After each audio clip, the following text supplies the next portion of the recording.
Yes, welcome student. We are going to remaining chapter of land, soil, water, natural vegetation and wildlife resources.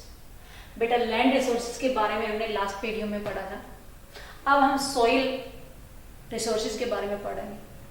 तो land resources और soil resources में ज़्यादा difference नहीं है, but थोड़ा सा इतना डिफरेंस है कि जो हमारे पास सरफेस पे थिन लेयर सब्सटेंसेस की जो मिलती है, यानी कि हमारे पास जो प्लांट को ग्रो होने के लिए न्यूट्रिएंट्स प्रोवाइड करवाने वाली जो इसकी लेयर है, अर्थ को जो कवर की हुई है, उसको हम सोइल बोलेंगे. और नीचे तक की जब हमारे पास आगे हम चलेंगे तो नीचे तक का जो हमारे पास कवर किया हुआ जो सब्सटेंसेस है उसको हमें लैंड बोलेंगे. तो सोइल का हमारे पास ज़्यादा डिफरेंसेस नहीं है. जब हम आगे पढ़ेंगे तो इसमें बहुत सारी सिमिलरिटी मिलेगी जो हमने लास्ट वीडियो में लैंड रिसोर्सेज के बारे में पढ़ा था. अब हम यहाँ पे पढ़ रहे हैं बेटा soil resources. Soil resources it means a thin layer which covers to the surface area of the earth. तो जो हमारे पास एक थिन लेयर है जो सरफेस एरिया को कवर करती है उसको सोइल रिसोर्सेज बोला. It is usable resources, it is natural resources. हमारे पास जो सोइल रिसोर्सेज है उसकी फॉर्मेशन कैसे होती है, तो इसके लिए हमारे पास बहुत सारे रिस्पॉन्सिबल है. आपकी जो बुक है उसके अंदर एक पिक्चर दे रखी है. तो उसकी फॉर्मेशन कैसे होती है, ऊपर से ये हमारे पास जो पेड़ है, इस पेड़ के नीचे यहाँ पे सोइल बनती है. ये सोइल कैसे बनती है, इसके लिए इस ऊपर का जो हमारे पास प्लांट है, इस प्लांट का डैमेज होने के बाद जो लीव्स है, फ्लावर है, वो डैमेज होने के बाद इसी लेयर में आकर के डिपोजिट हो जाती है. तो सोइल बन जाती है. कुछ समय के बाद में वो चेंज हो जाते हैं, यानी कि ये मैनूर में और उसके बाद में सोइल में चेंज हो जाते हैं जो माइक्रो ऑर्गेनिज्म करता है. इसके बाद में नीचे हमारे पास ये अर्थ है और अर्थ के नीचे इग्नियस रॉक्स हैं जो ऊपर आती हैं. तो ऊपर आने के साथ ये अपने साथ जो मटेरियल लेके आती हैं उससे ये सोइल बनती है. अब इसी पॉइंट्स पे हम आगे इसमें इसके फैक्टर के बारे में, सोइल फॉर्मेशन के जो रिस्पॉन्सिबल फैक्टर हैं कैसे बनती है उसके बारे में चर्चा कर रहे हैं. फर्स्ट हमारे पास nature of parent rock. Parent rock को आप इग्नियस रॉक्स भी बोल सकते हैं. इग्नियस रॉक्स के बारे में आपने पहले पढ़ा था लास्ट क्लास में कि जो रॉक्स हमारी अर्थ से आती हैं, जो नीचे से आती हैं, अर्थ की जो इसके अंदर की जो एक्टिविटी होती है, जो प्लेट्स मूवमेंट करती हैं, या अर्थ क्यूब होता है उसके साथ जो मैग्मा आता है, उस मैग्मा में हमारे पास इग्नियस रॉक्स होती है. इग्नियस पेरेंट रॉक भी इसलिए बोला है क्योंकि पेरेंट आपके पेरेंट हैं, आपके पेरेंट्स हैं, और आपके पेरेंट्स से आप बने हैं. तो ठीक वैसे ही हमारे पास सोइल बनती है. उस सोइल से ये इग्नियस रॉक से बनती है या पेरेंट रॉक से बनती है. जहां नीचे से जिसका जन्म होकर के आता है वो पेरेंट रॉक या इग्नियस रॉक्स. इग्नियस रॉक्स और पेरेंट रॉक दोनों सेम होते हैं, एक ही होते हैं. ये इसी का सिमिलर नेम है. ये दूसरा हमारे पास है relief and topography. Relief it means हमारे पास अर्थ होती है. उस अर्थ में अगर हमारे पास ऊबड़ खाबड़ एरिया होता है, लैंड के ऊपर ऊबड़ खाबड़ एरिया होता है, तो वो रिलीफ एरिया होता है. उसके अंदर क्या होता है, विंड जैसे ही आएगी ऊपर से अपने साथ सोइल इरोजन करेगी. छोटे बड़े जो भी हमारे पास कंक्रीट है उसको लेकर के गुड़ा करके नीचे लेके जाएगी और उसके मूवमेंट से सोइल तैयार हो जाती है. अगर हमारे पास दूसरा टोपोग्राफी, उसकी प्लेन टोपोग्राफी होगी, प्लेन एरिया होगा, तो उसमें सोइल जल्दी नहीं बन पाती है क्योंकि वहां पे सोइल इरोजन कम होने का चांस होता है. चाहे वो विंड से कम ही बह करके चलेगी और वो इससे वाटर से भी, दोनों से इसका सोइल इरोजन नहीं होता है. और जब वो मूवमेंट नहीं करती हैं तो उसके बाद में सोइल नहीं बन पाती है. It's okay. एक तो नीचे से जो हमारे पास रॉक्स आ रही हैं वो जैसे शेप के आएंगे, अगर रेड शेप की है उसमें आयरन ओर है तो वो रेड सोइल बनाएगा. अगर इग्नियस रॉक्स हमारे पास ब्लैक कलर की होगी तो ब्लैक सोइल बनाएगा. It's okay. नेक्स्ट हमारे पास आता है बेटा क्लाइमेट. देखिए जब हमारे पास यहाँ ना विंटर सीजन होता है ना समर सीजन होता है, मॉडरेट क्लाइमेट होता है, जिसको आप सुहाना मौसम बोलते हैं, उस टाइम पे हमारे पास सोइल तैयार नहीं होती है। जब हमारे पास अभी टेम्परेचर ज़्यादा है और ज़्यादा टेम्परेचर में आप देख रहे हैं जो भी आपकी कोई भी चीज़ वहाँ धूप में होती है वो डैमेज हो जाती है, और डैमेज होगी तो उसके बाद में सोइल में चेंज होगी। तो चाहे आपके पास ये वुड हो, दूसरी हमारे पास प्लास्टिक की वस्तु हो, आयरन हो, कुछ भी जो बाहर पड़ा हुआ है, वो एक तो टेम्परेचर में और एक उसके बाद में हमारे पास जब बर्फ जमती है, यानी कि हमारे पास स्नोफॉल होती है, जहाँ सर्दी ज़्यादा होती है, उस टाइम पे वो जल्दी डैमेज हो जाती है, टूट जाती है और उसके बाद में सोइल में चेंज हो जाती है। It's okay. तो क्लाइमेट रिस्पॉन्सिबल है, ज़्यादा सर्दी और ज़्यादा गर्मी जिस एरिया में होगी वहाँ पे सोइल ज़्यादा जल्दी तैयार होगी। नेक्स्ट हमारे पास है micro organism flora and fauna. ये भी रिस्पॉन्सिबल है। अगर हमारे पास फ्लोरा फौना से जो हमारे पास वाइल्ड और वाइल्ड लाइफ, यानी कि हमारे पास जहाँ प्लांटेशन होगा तो वहाँ पे सोइल इरोजन नहीं होगा। अगर हमारे पास प्लांटेशन होगा तो वहाँ वाइल्ड लाइफ होगा, और वाइल्ड लाइफ होगा तो वाइल्ड लाइफ इधर उधर मूवमेंट करेंगे, वो अपने पाँव से उस मिट्टी को उखाड़ देंगे, तो उसके बाद में वो सोइल इरोजन हो जाएगा। इट मीन्स सोइल इरोजन तो होगा ही होगा, साथ में वहाँ पे जो रॉक्स हैं वो रॉक्स भी टूट फूट करके और वो सोइल में चेंज हो जाएंगे। तो दोनों ही रिस्पॉन्सिबल कारण हैं, फ्लोरा और फौना। उसके बाद में माइक्रो ऑर्गेनिज्म है। जब उस प्लांट से जो लीव्स हैं, जो उसके रूट हैं, जो उसकी दूसरी ब्रांचेज हैं, उन सभी के डैमेज होने के बाद सोइल तैयार होगी, और वो डैमेज कौन करता है? माइक्रो ऑर्गेनिज्म करते हैं। जो छोटे छोटे इंसेक्ट होते हैं वो उसको खाद में चेंज करते हैं और उसके बाद में वो सोइल तैयार हो जाती है। It's okay. नेक्स्ट हमारे पास है टाइम। इसमें टाइम बहुत ज़्यादा लगता है। इसमें कुछ ही सेंटीमीटर की लेयर जमने के लिए हजारों साल लग जाते हैं, तो टाइम भी इसको चाहिए। इसको लंबे टाइम के बाद में ये सोइल तैयार होती है। इसलिए हमारे पास सोइल है वो नॉन रिन्यूएबल रिसोर्सेज में है, यानी कि दोबारा से तैयार करने में बहुत लंबा टाइम इसमें लगता है, इसलिए इसको किस में डालेंगे? नॉन रिन्यूएबल रिसोर्सेज में। ओके। नेक्स्ट हमारे पास आता है बेटा सोइल इरोजन। सोइल इरोजन इसे हम बताएंगे कि जो टॉप मोस्ट लेयर होती है सोइल की, वो जब एक जगह से दूसरी जगह ट्रांसफर हो जाती है तो उसको सोइल इरोजन बोलते हैं। It's okay. ये हमारे पास विंड से, रेनफॉल से, इन सभी से किसी भी कारण से ये हो सकती है। नेक्स्ट हमारे पास आता है बेटा कंजर्वेशन ऑफ सॉइल। अब हमने जो लैंड कंजर्वेशन का पढ़ा था, ठीक वैसे ही सॉइल कंजर्वेशन का पढ़ेंगे। तो सेम वही फैक्टर है जिससे हमें, वही पॉइंट्स हैं जिससे हमें सॉइल का कंजर्वेशन कर सकते हैं। तो फर्स्ट हमारे पास अफोर्स्टेशन। अफोर्स्टेशन इट मीन्स जहां प्लांटेशन ज्यादा होगा। We grow more and more plants, it is called a afforestation. जब हम ज्यादा प्लांट्स ग्रो करते हैं, लगाते हैं, तो उसको क्या बोलेंगे? अफोर्स्टेशन। Checking overgrazing.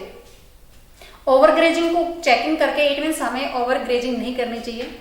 अगर हम ग्रेजिंग लैंड के ऊपर ज़्यादा कैटल लेके जाते हैं तो अपने पाँव से उस मिट्टी को डैमेज करते हैं, और उसके बाद में वो सोइल इरोजन होता है, और सोइल इरोजन होने से वो टॉप मोस्ट लेयर है वो चली जाती है, ट्रांसफर हो जाती है। उसके बाद में नीचे की बची हुई जो लैंड है वो हमारे पास फर्टिलाइजर उसके अंदर नहीं होते हैं। Okay. Crop rotation. Crop rotation soil conservation का एक मेन फैक्टर है। कैसे है? जैसे हमने क्रॉप रोटेशन, हमारे पास 3 टाइप्स की क्रॉप्स होती हैं। 3 टाइप्स से यानी कि 3 सीजन होते हैं हमारे पास। खरीफ होती है, रबी होती है, और बीच में हमारे पास जायद होती है। तो ये खरीफ जो फसल होती है ये हमारे पास अभी जो मानसून का सीजन आएगा उस टाइम पे होगी। रबी क्रॉप्स की हमने हार्वेस्टिंग की है, और जायद जो अब हम जिसको ग्रो कर रहे हैं, जो कुकुम्बर है, जो हमारे पास वेजिटेशन है, या फिर हम जो पशुओं के लिए फूडर क्रॉप्स तैयार कर रहे हैं, वो हमारे पास जायद क्रॉप्स है। ये इन दोनों के सीजन के बीच की तैयार होती है। इट मीन्स ये जब तैयार होती है जब इसकी हार्वेस्टिंग कर ली जाती है और इसका कल्टीवेशन नहीं हो पाता है, उसके बीच का टाइम हमारे पास खाली पड़ी हुई जमीन है उसके अंदर करते हैं, बहुत ही लेस टाइम में ये तैयार हो जाती है। It's okay. अब ये जब तैयार हो जाएगी, मानसून जैसे आएगा तो हमारे पास खरीफ क्रॉप्स तैयार होगी। अब हमने रोटेट कर लिया। अब की बार जिस खेत के अंदर हमने कॉटन कपास ली है, कॉटन ली है यानी कि कपास ली है, अगले सीजन में हम उसको बाजरे की कल्टीवेशन के लिए तैयार करेंगे, ना कि उसमें कपास जाएंगे। ऐसे ही रबी के सीजन में जिसमें हमने अभी व्हीट लिया है, अगले सीजन में हम उसमें मस्टर्ड ग्रो करेंगे। It's okay. तो ये रोटेट हो जाती है। रोटेट होने से क्या होता है कि जिस न्यूट्रिएंट्स की रिक्वायरमेंट हमारे पास व्हीट में होती है, वो रिक्वायरमेंटें मस्टर्ड में नहीं होती, इसलिए मस्टर्ड के लिए वो न्यूट्रिएंट्स सेफ रह जाते हैं जो व्हीट ने कंजर्व नहीं किया, व्हीट ने कंजप्शन जिसका नहीं किया। It's okay. नेक्स्ट हमारे पास आता है बेटा कंटूर फार्मिंग। कंटूर फार्मिंग करके भी हम कंजर्वेशन कर सकते हैं। लाइक हमारे पास स्लोप एरिया है, स्लोप एरिया में अगर ऊपर से नीचे इस साइड में हमने फ्लॉगिंग कर ली तो ऊपर से एयर से या फिर वाटर से ये पानी सारा का सारा नीचे आएगा। ऊपर की जो टॉप लेयर है जिसमें न्यूट्रिएंट्स होता है वो नीचे आ जाएंगे, इसलिए ये लेयर है ये हमारे पास है, ऊपर का जो एरिया है वो फर्टाइल स्लैश होगा। It's okay. अगर हमने इस स्लोप एरिया में कल्टीवेशन इस प्रकार से ना करके पैरेलल कर लिया, तो पैरेलल करने से क्या होगा कि यहाँ से ये विंड से और वाटर से ये डायरेक्शन इसको डायरेक्ट नहीं मिलेगी। वैसे तो उड़ करके या बह करके आएगा, बट डायरेक्ट नहीं मिलने से कुछ टाइम हम इसको यहाँ कंजर्व कर सकते हैं। तो ये हमारे पास कौन सी होगी, contour flogging. It's okay. Next हमारे पास आता है बेटा terrace farming. Terrace farming it means जो हमारे पास स्लोप एरिया होता है, उस स्लोप एरिया के अंदर छोटी छोटी हमने जितना भी हमारे पास उस एक प्लेन एरिया मिल जाता है। लाइक हमारे पास ये है, ये बुक हमारे पास है, इसके अंदर ये हमें यहाँ पे क्यारी मिल गई, एक जैसा प्लेन एरिया मिल गया, इसमें हमने टेरेस फार्मिंग इतनी हमने एक क्यारी बना ली, इसके अंदर करेंगे। ऊपर का थोड़ा सा ऊपर चलने के बाद उसके बाद में हमारे पास एक फिर इसी प्रकार का छोटा सा एरिया है जो एक जैसा मीनिंग प्लेन है। उस छोटे से एरिया में दूसरी टाइप से दूसरी एक तरह से फील्ड बना के एरिया बना के उसमें फिर कल्टीवेशन कर लिया। इस प्रकार से जहां हमारे पास हिली एरिया के अंदर छोटे छोटे जगह में, बड़ा एरिया नहीं होता है, बड़ा फील्ड नहीं होता, बड़ा फार्म नहीं होता, बड़ा खेत नहीं होता, उसमें छोटे छोटे एरिया के अंदर ही उसको प्लेन एरिया के अंदर उसी में कल्टीवेशन कर लेते हैं। फिर थोड़ा दूर जाकर के फिर हमें थोड़ा सा प्लेन एरिया मिल जाता है, उसमें फिर कल्टीवेशन कर लेते हैं। वो एक दूसरे से कनेक्ट नहीं होता है, उसको हमने टेरेस फार्मिंग बोला। स्ट्रिप फार्मिंग वो होता है जब हम प्लांटेशन करते हैं, यानी कि हमारे पास कल्टीवेशन होता है, उस कल्टीवेशन के बीच बीच में हम छोटी छोटी एक लेयर ग्रास के लगा देते हैं। हमारे पास कल्टीवेशन कर लिया, हमने अपनी फसल उगा ली, हमें पता है कि ये यहाँ से सोइल इरोजन होगा विंड से या फिर वाटर से, तो हम बीच में ग्रास लगा देते हैं, एक छोटी सी लेयर ग्रास की, फिर हमारे पास हमारी क्रॉप्स, फिर एक लेयर ग्रास की, ऐसे करके हम बीच बीच में स्ट्रिप फार्मिंग कर लेते हैं, जिससे सोइल इरोजन नहीं हो पाता है, यानी कि सोइल का कंजर्वेशन हो जाता है।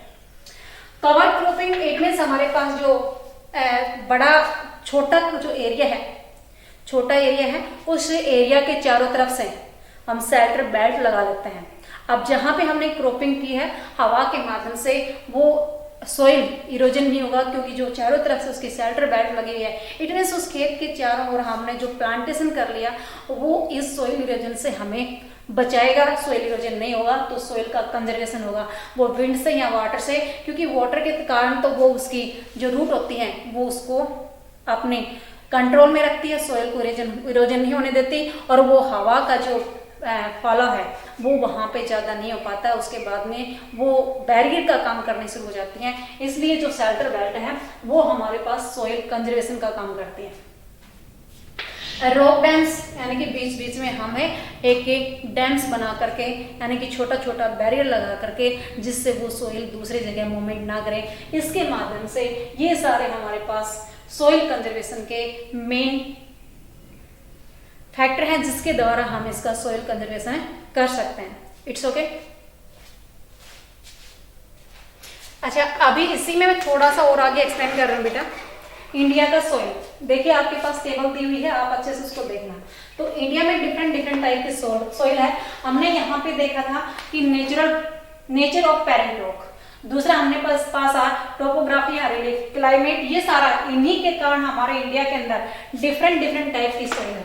देखिए ऊपर का जो एरिया है हमारे पास ये माउंटेन सॉइल है इसके अंदर, क्योंकि यहाँ पे हमने पहले देखा था ये माउंटेन एरिया है, तो यहाँ पे जो माउंटेन एरिया है उसके अंदर माउंटेन सॉइल है।